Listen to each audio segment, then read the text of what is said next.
This is your News Source Evening Bulletin for today, Monday, the 28th day of September in the year 2020. I'm Gordon Mosley. Here's what we're tracking tonight. The regions across the country held their elections today for chairman and vice chairman positions, following the swearing-in of the various regional democratic councils. The APNU-AFC's Daniel C. Ram was elected the chairman of Region 4, with Samuel Sandy as the vice chairman. C-Ram is a former captain in the Guyana Defense Force and was one of the new candidates for the APNU-AFC at the March elections. Sandy was one of the APNU-AFC's campaign managers along the east coast of Demerara. He is a college lecturer.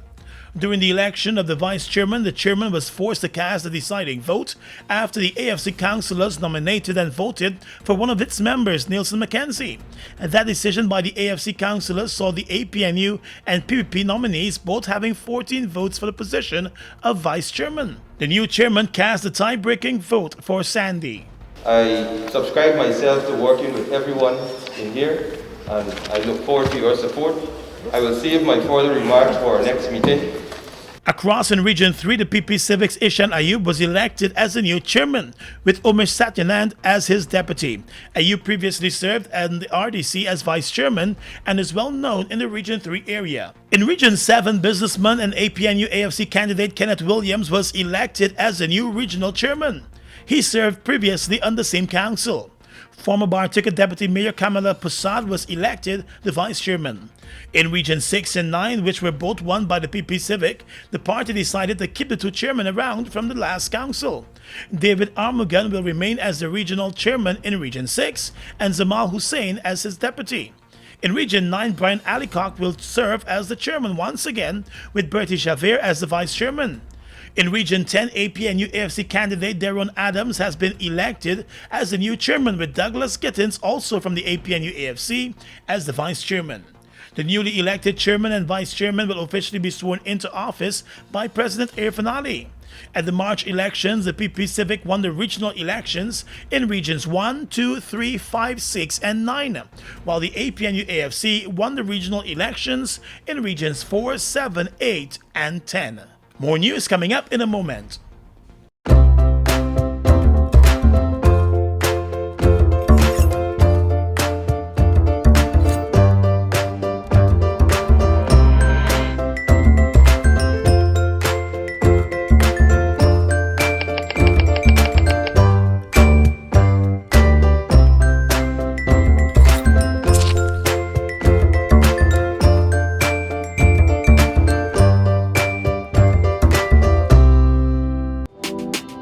For all the Zoom hashouts and recipe tryouts, the world changed and we were right there, standing with you, always near, getting closer in so many ways, laughing together as we face these days.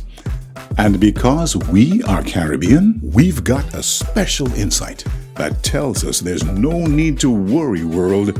We'll be all right.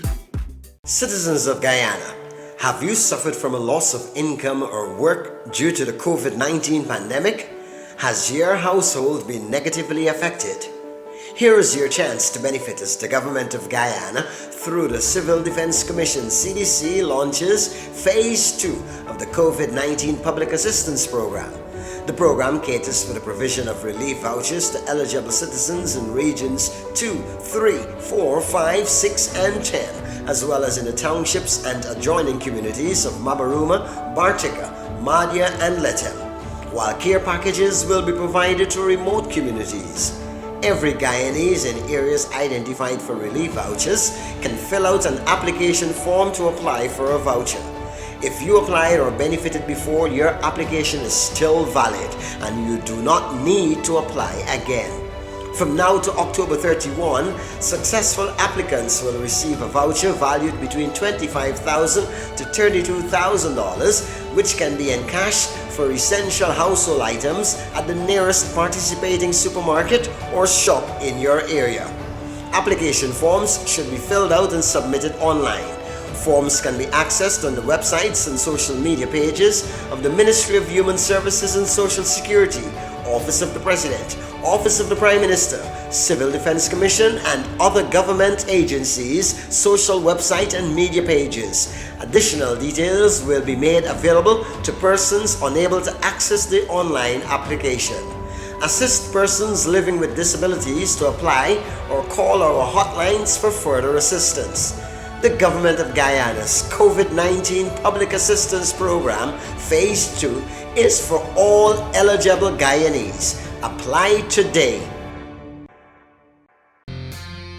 Falls, the official distributors of Castrol Marine, Mining and Power Gen lubricants in Guyana, now has in stock CRB engine oils, high-spin hydraulic oil, Vecton semi-synthetic truck oils, and Sultex cylinder oils. For the best prices, check our dealers countrywide or visit Falls Gas Station at Land of Canaan, East Bank, Demerara, or call the commercial manager on 608-4998. Castrol, it's more than just oil, it's liquid engineering. Guyana, we've been through it all. But as a people, we have Weathered every storm and risen to every challenge. Because it is the people of Guyana That gives it its strength. all the people, Regardless of race, class, or religion. we are one people, one strength. And now is our time.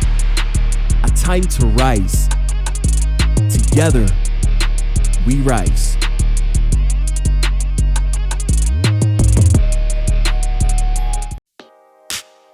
Mobil Special and all other Mobil lubricants are distributed by Salt Guyana Inc.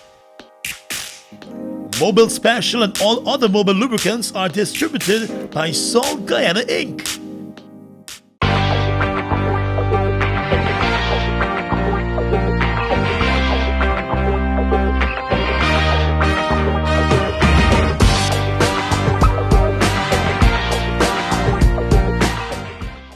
Welcome back. Longtime member of the Alliance for Change, David Patterson, has tendered his resignation as the General Secretary of the party, surprising the AFC's executive and other members. In his letter of resignation as General Secretary, Mr. Patterson said he will remain a member of the Alliance for Change and will continue to play a role in the party, just not the role of General Secretary. He said he will continue to maintain his membership in full and support and participate in party activities. The resignation letter was addressed to the leader of the party, Kemaraj Ramjatan, and copied to the party's vice chair. It carried today's date. Members of the party's management committee were blindsided by the resignation. AFC leader Kemaraj Ramjatan told news source that he is convinced that Patterson's resignation as his party's general secretary is as a result of the AFC being shut out of the vice chairman position under Region 4 Democratic Council. I'm convinced that that is the reason that he has tendered a resignation. Okay. As a matter of fact, he indicated as much that it's like what happened here in the Region 4 thing, and that's it. Resigned. So I'm trying to talk to him. Mr. Ramjatan explained that there was an agreement between the coalition partners, APNU and AFC, that the AFC will be given the vice chairman positions in Regions 4 and 7. He said the APNU councillor supported the election of an AFC councillor to the position of vice chair in Region 7. But at the Region 4 elections, the coalition partner used its majority to elect one of its members, Samuel Sandy, to the vice chairman position over the AFC's nominee, Nielsen Mackenzie. When there was a call for nominees for the position, the AFC nominated Mackenzie while the APNU nominated Samuel Sandy. At the end of voting, the APNU and the PPP were tied on 14 votes each, with the AFC holding on to 6 votes. The chairman was forced to cast a tie-breaking vote, and he did so in favor of the APNU candidate. Mr. Ramjatan said Mr. Patterson was not happy with what took place at the Region 4 elections, since he was part of the negotiating team that reached the agreement. Ramjatan said while Patterson has indeed tendered his resignation from the General Secretary position, he is still talking to him, hoping that he will pull it back and see how the two parties can work out their differences. Patterson is a frontbencher in Parliament for the APNU-AFC and served as the Minister of Public Works in the APNU-AFC government. Former Minister of Public Health Valda Lawrence is not impressed with the new government's response to the coronavirus pandemic. And she pointed out that instead of building on the gains made under the last government, the PP Civic government has only worsened the situation by changing many of the policies. During an online interview with Capital News' Enrico Wolford, Ms. Lawrence raised particular concern about the government's policy to allow home isolation of positive cases. Based on the data released by the Ministry of Health, there are more than 850 persons in home isolation. Ms. Lawrence said she believes the home isolation of positive cases is responsible for the spread and surge in new cases. And I just hope that they get on with it so that we can be able to have persons in an institution, especially persons who are positive, instead of having persons in their homes. And it is my own belief that having 500 and something persons who are on home isolation is adding to the numbers and the surge that we see in the COVID cases in Guyana. Because we're all in this thing together. And so the minister should not leave any stone unturned. No stone unturned. And that's why I said in this pandemic, it's not an 8 to 4 job. You have to be on it all the time. You have to be on it. You have to reach out. You have to ensure that we don't put our people who should be taking care of our people at risk. Just after taking office in August, the new government launched a massive coronavirus testing campaign across the country. While the widespread testing found hundreds of new cases, there were no facilities to accommodate a large number of positive cases. A decision was then taken to allow those without symptoms to isolate themselves at home. Health officials are expected to make regular checks with those in home isolation, but there is no regular monitoring to ensure that they stay at home and stay isolated. Under the previous government, all positive cases were isolated in a government facility until they were declared free of the disease. The former minister believes the government must get on with the furnishing and full operation of the infectious diseases hospital to accommodate positive cases rather than to have persons in home isolation. And so from the onset, I said to everyone there, leave the politics outside the gate. There is no politics in health. Health is about saving lives. It's about giving people hope that their loved ones will return to them and be able to carry on life and be able to take care of the family, etc. And so I set that down as one of my mandates to the staff within the ministry. And so I never saw a party that someone represented. I saw their ability to bring to the table resolutions, solutions, and ideas in terms of how we can develop our health system. Ms. Lawrence said if the government had continued along with many of the policies that were put in place by its predecessor, the country would have been managing the pandemic much better. The death toll from the coronavirus pandemic in Guyana continues to climb, with 4 deaths being recorded this past weekend. The latest deaths have taken the death toll to 78, with 37 of those deaths taking place in the past 27 days alone.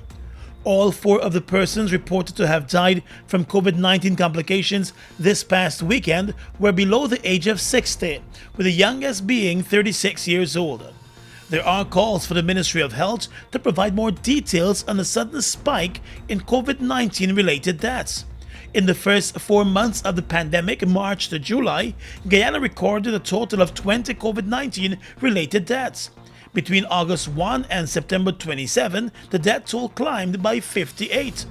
In an interview last week, the Health Minister, Dr. Frank Anthony, contributed the increase in the number of deaths to an increase in the number of persons with underlying conditions contracting the virus.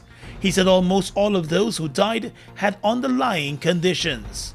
As of midnight last night, there were 15 new cases of coronavirus in the country.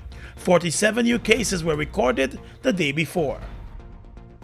Upset with its over 150 healthcare workers who protested last Friday, the Georgetown Public Hospital Corporation has issued a warning to the health workers about illegal protest action. In a statement, the GPHC said the protest was instigated and coordinated by the Guyana Public Service Union and was done without proper industrial relations practices. The hospital said further protest actions will remain illegal and could attract punitive action against the employees. Armed with placards, the nurses, medical technologists, and other healthcare workers protested for just over an hour on Friday outside the hospital, loudly voicing their concerns about the need for increased risk allowances and better salaries along with improved working conditions as they remain on the front line in the fight against COVID-19. The hospital said it is concerned that in the height of the pandemic in Guyana, its healthcare workers have reported to measures that can only aggravate the current situation and place additional challenges on the country's fragile public healthcare system. The management said that protecting its staff during the pandemic remains its top priority, and they have in the past and will continue to provide the appropriate personal protective equipment in order to equip the staff at the hospital so that they can provide safe and efficient service. The hospital said it prefers that its staff members follow industrial relations practices and procedures in accordance with the Public Utilities Undertaking and Public Health Services Act. It wants healthcare workers to conduct their work in a professional manner. On the police blotter right now, 3 weeks after the murder of teenage cousins Joel and Isaiah Henry and 17-year-old Harry Singh in the West Coast Berbice area, a 5-member team of investigators from the Regional Security System has arrived in Guyana to assist the Guyana Police Force with the probe. In a statement this evening, the Guyana Police Force said the regional security team is being led by an assistant commissioner of police and has also brought together officials from countries within the regional investigative management systems. The visit is as a result of a memorandum of understanding between the government of Guyana and the Caribbean Community Implementation Agency for Crime and Security. The regional law enforcement officials met today with the police commissioner, the crime chief, and other investigating ranks, and will likely get down to work from tomorrow. The bodies of cousins Isaiah and Joel Henry were found mutilated and badly chopped one day after they went missing. The two were last seen heading into the backlands of No. 3 village to pick coconuts. Their bodies were found in the back dam of Cotton Tree on the same west coast of Berbice. The gruesome murder of the cousins led to widespread protests that became violent along the west coast of Berbice. On the same day that a post-mortem examination was carried out on the bodies of the cousins, the body of 17-year-old Harry Singh was found in the No. 3 village back dam with a wound to his head.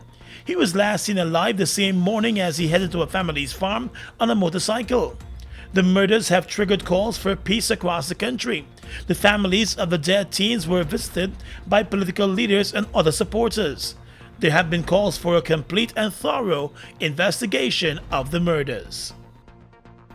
Chief Election Officer Keith Lowenfield was back at the Criminal Investigations Department of the Guyana Police Force today after he was arrested but granted bail on Saturday on allegations of criminal conduct relating to the March elections. Mr. Lowenfield is already facing private criminal charges in the court, filed by the PPP and the New Movement Party, on allegations of electoral fraud. His attorney Nigel Hughes said the latest move by the police to file additional charges against the chief election officer is an attempt by the state to taint him as a witness in the election petition cases. Mr. Hughes revealed that Lowenfield visited the CID headquarters in the company of an attorney voluntarily on Saturday.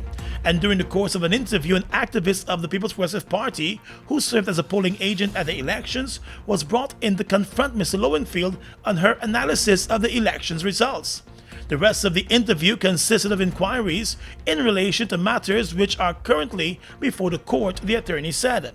The chief election officer, he said, continues to assert his innocence. With many parents purchasing smartphones and tablets to meet the needs of their children because of online learning during the COVID-19 pandemic, the Competition and Consumer Affairs Commission has sounded the alarm over fake brands that are on the market. In a statement, the Consumer Affairs Commission said it has received complaints from persons who bought smart devices only to later find out that they were duped by a fake brand. The Consumer Affairs Commission has called out suppliers and retailers for taking advantage of shoppers during this time. It has found that many of them are presenting consumers with false and misleading claims about the brands and capabilities of devices. According to the Commission, in several cases, tablets were misrepresented as being of the Samsung brand that would be able to download various Samsung apps, but consumers later learned that the devices were unable to do any downloads. Consumers are being urged to carefully research items they intend to purchase before they invest their money. They should also buy from those reputable businesses that have warranties available. Consumers are also being asked to contact the Consumer Affairs Commission on telephone number 219-4410 if they believe they might have been duped into purchasing one of the smart devices with a fake brand. The Commission is currently probing a number of complaints. Across the Region is coming up next.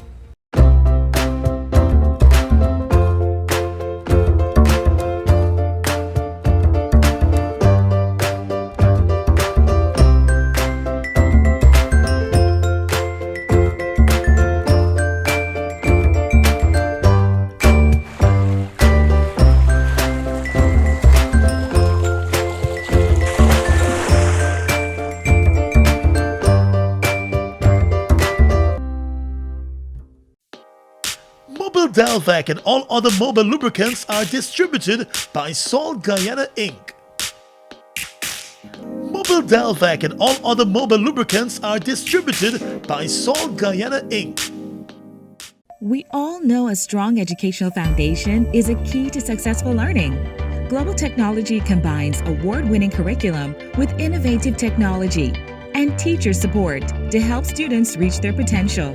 Our online platform creates an engaging learning experience. Using any device, you can be a part of amazing class discussions, collaborate with others, and have access to virtual learning software. With our multiple payment methods, you will never have to leave home. Find out how Global Technology can allow you to learn anything, anywhere, at any time.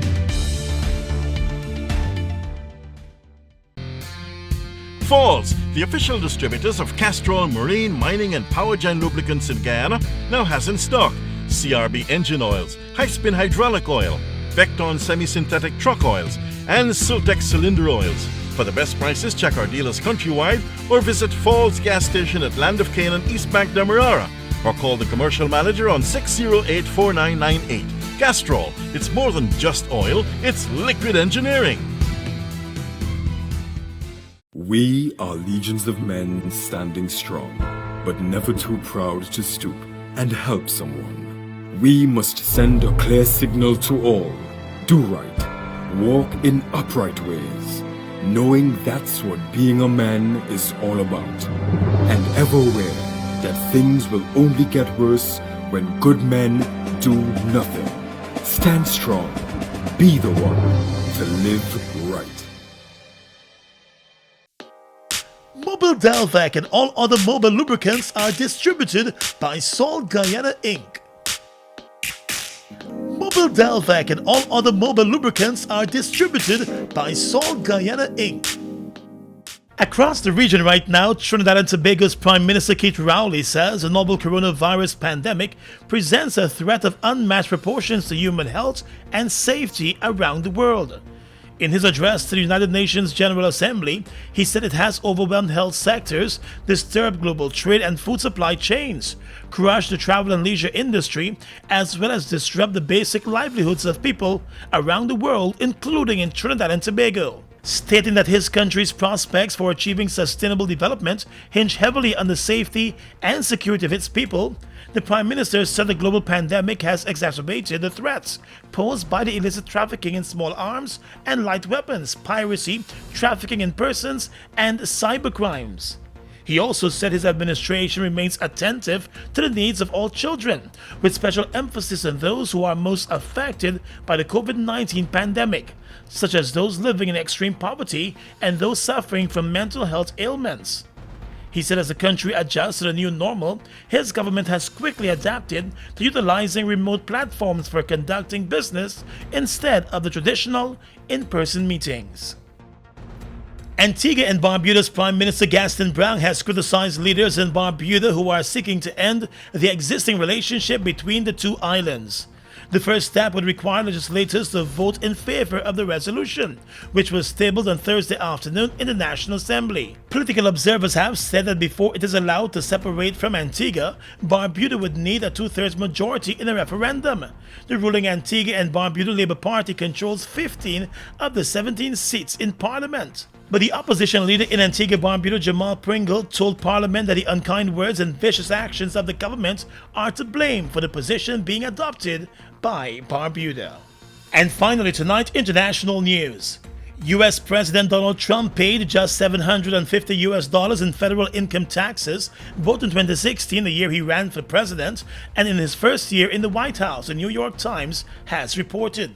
The newspaper, which says it obtained tax records for Mr. Trump and his companies over 2 decades, also said that he paid no income taxes at all in 10 of the previous 15 years. The records reveal chronic losses and years of tax avoidance, the report said. Mr. Trump called the report by the New York Times fake news. He has faced legal challenges for refusing to share documents concerning his fortune and business. He is the first U.S. president since the 1970s not to make his tax returns public, though this is not required by law. And that's your News Source Evening Bulletin for tonight. I'm Gordon Mosley reporting.